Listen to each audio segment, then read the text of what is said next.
So, Kate, in November, the voters of the city of Aspen are going to be asked to approve a sales tax measure that is going to help fund education in the Aspen School District, specifically Aspen School District.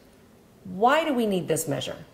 Well, it starts with kind of looking at our full picture for the school district, that we have funding shortfalls that are going to be in place for the next 3 to 5 to 7 years, as long as our state revenues remain restricted in the dollars that come to us through the school finance formula. Is everybody in the same boat? Yes. Statewide, everybody's in the same boat. There is a gap on the statewide level between what this state can fund and what they should be funding. There's a $1 billion difference between what they should be funding and what they actually have the dollars to do. So to the extent that there is a gap, as you said, why is the state not able to fund that? Well, when we hit the economic recession 4 years ago in 2008, the revenues coming into the state coffers got drastically reduced. And through their budget cutting measures over the number of years, they have tried to keep the dollars out of education as long as they could, but they've obviously not been able to manage that. And with the way the school finance formula works, it also calculates in an increase each year into what is to be paid out to school districts that covers inflation. So we're supposed to be getting an increase, but we're not. Right. So there's actually they have a thing called a negative factor that comes in and reduces the amount that each school district would get through their state equalization payments. And how does that gap affect the Aspen School District in particular? Well, what it does is it puts us in a position of not being able to get all the revenue that the School Finance Act tells us we should have. We are maxed out with our property taxes for where we can go on our property taxes for our Base Finance Act. We're also maxed out for our property taxes that we can raise through the mill levy override. We're allowed to have up to 25% on that. We went and brought ourselves to that 25% maximum in 2010 when we did the mill levy override then. We had other special mill levy overrides, but those went specifically to technology and transportation, and you're not allowed to use those dollars for regular operating costs like supplies and salaries and just regular programming things. Those have to be used on more specific capital items. So you just mentioned that we went back to the voters in 2010. We've already asked for some mill levy overrides in the last 5 to 10 years. A lot of people would say times are tough. We're in the middle of a recession. You need to tighten your belt just like everybody else, Aspen School District. You need to dig deep and make those cuts. What do you say to them? We have already made cuts. We started putting measures in place 4 years ago to reduce our ongoing operating costs. So how much have we been able to reduce so far? We've focused on things to keep the cuts away from students in the classroom. We looked at things like supplies, professional development, travel, furlough days for teachers and staff and administrators, which means that teachers and staff, we don't get paid, we don't go to work that day, but we also don't get paid for that day. We have administrator pay freezes. We had some cuts in staffing positions that were not crucial to classrooms, but we're really trying to carve that away, keep that away from the regular classrooms, day-to-day operations. But if we don't find a way to bridge that revenue gap, that is where we're going to have to go, because we've really peeled off all those other layers of things that don't touch the classroom. And the next place to go has got to be things that will impact our classrooms. People have called that the low-hanging fruit. You've already cut off what was easy to cut off. But it sounds like you've even gone deeper than that. You've started trimming the whole tree. Yes, we did. I mean, we even had, through attrition, someone who retired, and we didn't replace that position directly.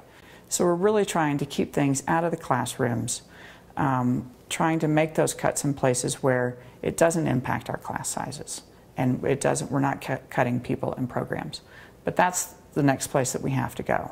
And we would really love to maintain our programs and our high quality staff that we have in place today.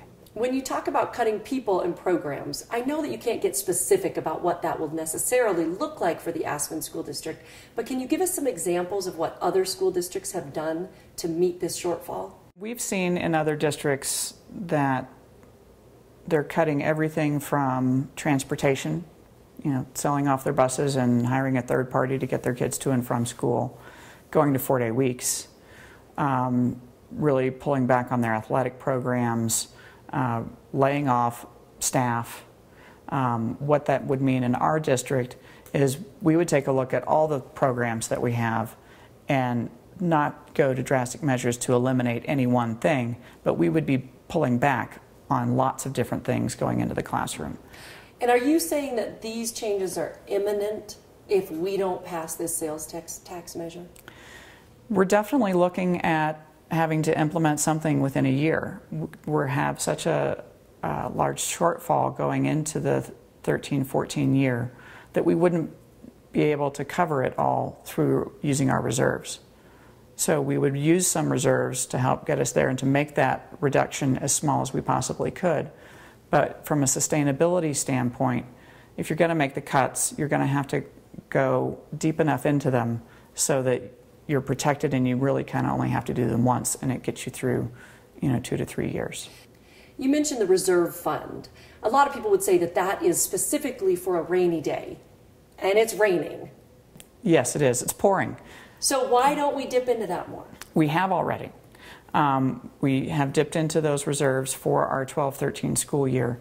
Our school board actually took great direction and said we don't want to use those reserves until it's absolutely crucial.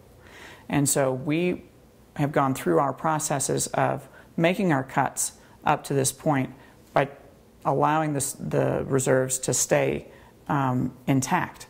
But we've got to the point where this year, in order to maintain our programs, we did have to dip into reserves.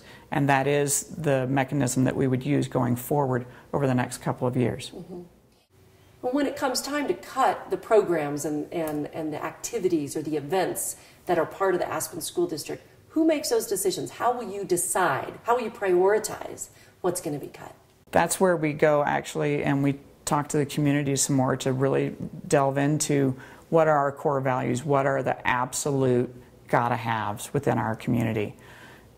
Talking to the school board, putting together a huge task force within the schools so that we get teachers and staff and parents from all the different schools to talk about where we need to go, so that we pull in as many different ideas and different unique ways of solving this without just saying, oh yeah, you got to cut a couple positions and going for the last in, first out kind of thing.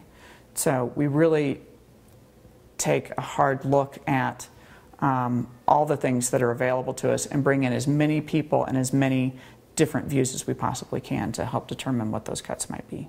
Over the next 4 years, it's projected that Aspen School District will have to cut $2.5 million from its budget. What does that look like in terms of teachers? Well, if you look at the ability to make reductions in 1 year, those cost savings will carry over into future years. So it may not be a scenario where it's 15 teachers every year, but it may be a scenario where you could have up to 15 positions over the next 4 years that get cut, or even in 1 year that gets cut, that then brings the staff down to a sustainable number so that we don't have to continue to make cuts year after year after year. This is not just an Aspen issue. Statewide, the funding in Colorado is abysmal. We've talked about that this is a statewide issue. So why is Aspen doing this independently? Why not do this at a state level? Why not try to make reform happen for everybody in the state? We have. We have tried to do it at the state level. A year ago, we had a statewide ballot measure, Proposition 103, that was trying to increase funding for schools statewide. That would have increased an income tax and a sales tax statewide. And while our community resoundingly voted yes for it, the bulk of the state did not. That was a clear signal to us. And if we are going to protect the Aspen School District, we need to look at all of the local options that we have in front of us. So this is something that we can do right now, today, to help our kids. Correct. So that we don't have to wait for the entire state to decide that they have to fund education the way it should be funded. Aspen High School was recently named the #1 high school in Colorado, and that's a credit to the entire school district. That doesn't just start freshman year. From kindergarten on up, the people and the programs made that high school be as successful as it is. And if we've been able to accomplish all of that, plus make these cuts that you've just been describing, isn't that enough? Aren't we good enough? So something to remember as part of that is that ranking was based on the kids who graduated in 2010, who really didn't have any of those cuts impact them. So starting at kindergarten and all the way up through, with all the wonderful programming that we have, with all of our specials and our explorations and outdoor ed and ex ed and all that kind of thing, all of that was fully intact for their entire lives here at the school district.